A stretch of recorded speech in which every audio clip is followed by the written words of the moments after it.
بسم اللہ الرحمن الرحیم۔ تو میرے پیارے مسلمان بہن بھائیوں، جس رات نبی کریم صلی اللہ علیہ وسلم کا نور پاک سیدہ آمنہ رضی اللہ تعالیٰ عنہ کے شکم اطہر میں منتقل ہوا تو اللہ تعالیٰ نے رضوان جنت کو حکم فرمایا کہ آج کی رات جنت الفردوس کے دروازے کھول دیے جائیں۔ سبحان اللہ۔ جس رات نبی کریم صلی اللہ علیہ وسلم کا نور پاک سیدہ آمنہ رضی اللہ تعالیٰ عنہ کے شکم اطہر میں منتقل ہوا تو صبح کو شیطان لعین کا تخت اوندھا پڑا تھا، اور اسی غم میں شیطان 40 دن تک دریاؤں میں غوطہ لگاتا رہا۔ پھر کوہ ابو قبیس پر چڑھ گیا اور ایک ایسی چیخ ماری جس سے اس کی تمام اولاد جمع ہو گئی، اور شیطان کو روتا ہوا دیکھ کر پوچھنے لگی، استاد جی خیر تو ہے، کیا وجہ ہے کہ آپ آج تک پریشان نہیں ہوئے؟ تو ان سے شیطان نے کہا، افسوس ہلاکت ہے تم پر، اس دفعہ تم ایسے ہلاک ہو رہے ہو کہ ایسی ہلاکت اس سے پہلے تم پر کبھی نہ ہوئی۔ ذریعہ شیطان نے کہا کہ قصہ کیا ہے؟ شیطان نے کہا، ان قریب محمد بن عبد المطلب تشریف لا رہے ہیں جو اللہ تعالیٰ کی طرف سے مبعوث ہوں گے۔ سبحان اللہ۔ میرے پیارے مسلمان بہن بھائیوں، یہ تو تھا نور پاک سیدہ آمنہ رضی اللہ تعالیٰ عنہ کے شکم اطہر میں منتقل ہونے کا واقعہ۔ تو جب حضور صلی اللہ علیہ وسلم کی ولادت کا وقت قریب آیا، سیدہ آمنہ رضی اللہ تعالیٰ عنہ فرماتی ہیں کہ میں نے رخ پھیر کر دیکھا تو ایک دودھ کا پیالہ نمودار ہوا، مجھے پیاس تھی، میں نے اسے پی لیا، پھر مجھ سے ایک نور چمکا، پس اللہ تعالیٰ نے میری آنکھ سے حجابات دور فرما دیے۔ اس وقت میں نے دیکھا کہ اس وقت دنیا کے مشرق و مغرب کا معائنہ کیا، اور میں نے دیکھا کہ 3 جھنڈے نصب کیے گئے، ایک مشرق اور دوسرا مغرب اور تیسرا کعبہ کی چھت پر نصب کیا گیا۔ سیدہ آمنہ فرماتی ہیں کہ میں نے دیکھا آسمان سے ایک جماعت اتری، ان کے پاس سفید رنگ کے 3 جھنڈے تھے، ایک جھنڈا انہوں نے خانہ کعبہ کی چھت پر، دوسرا جھنڈا میرے گھر کی چھت پر، اور تیسرا جھنڈا بیت المقدس پر نصب کر دیا۔ اس کے بعد سیدہ آمنہ رضی اللہ تعالیٰ عنہ فرماتی ہیں کہ پس سارے ولادت نمودار ہوئے اور محمد صلی اللہ علیہ وسلم کی جلوہ گری ہو گئی۔ سبحان اللہ۔ تو ادھر جب سیدہ آمنہ رضی اللہ تعالیٰ عنہ کے نبی کریم صلی اللہ علیہ وسلم پیدا ہوئے تو حضرت عبد المطلب رضی اللہ تعالیٰ عنہ فرماتے ہیں کہ میں کعبہ کا طواف کر رہا تھا، کیا دیکھتا ہوں، جب آدھی رات گزر گئی تو میں نے دیکھا کہ کعبہ سجدہ کر رہا ہے۔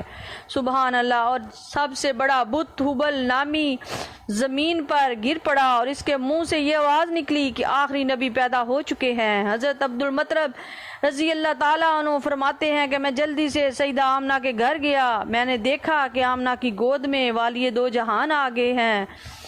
تو پھر ملک یمن میں ایک عامر نامی شخص اپنے بت پر خانہ میں بیٹھا تھا، ادھر جب حضور صلی اللہ علیہ وسلم کی ولادت باسعادت ہوئی اور آپ کا نور پاک مشرق و مغرب اور شمال و مغرب جنوب میں پھیل گیا تو رب تعالیٰ نے عامر کے سامنے پردہ ہٹا دیا۔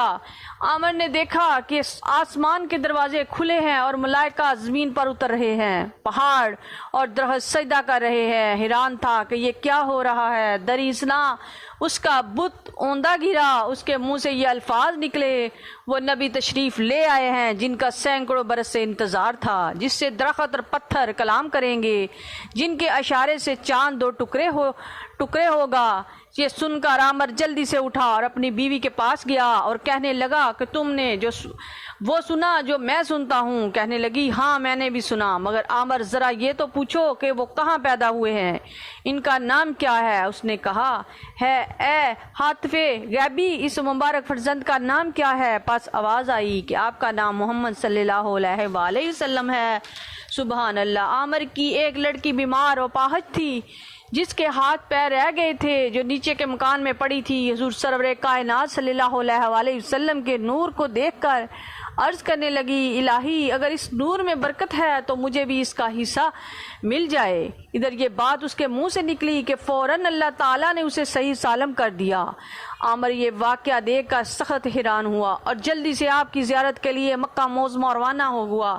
جب مکہ میں پہنچا تو تلاش کرتا ہوا بی بی آمنہ کے در دولت پر پہنچا، عرض کیا کہ برائے خدا اس مسافر غریب الوطن عاشق زار کو بھی اپنے صاحبزادے کا جمال دکھا دیجئے۔ حضرت عبد المطلب رضی اللہ تعالیٰ عنہ نے حضور صلی اللہ علیہ وسلم کو گود میں لا کر دکھایا تو دیکھتے ہی پکار اٹھا، مل گئے مصطفیٰ اور کیا چاہیے، سب فضل ربی علا اور کیا چاہیے۔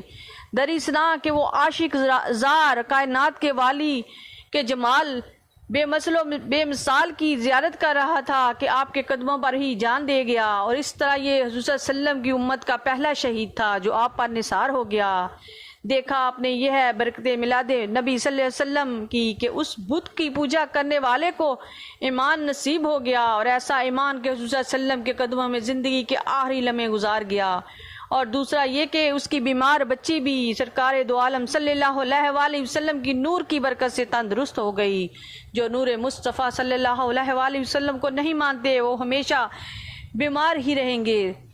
وآخر دعوانا الحمدللہ رب العالمین۔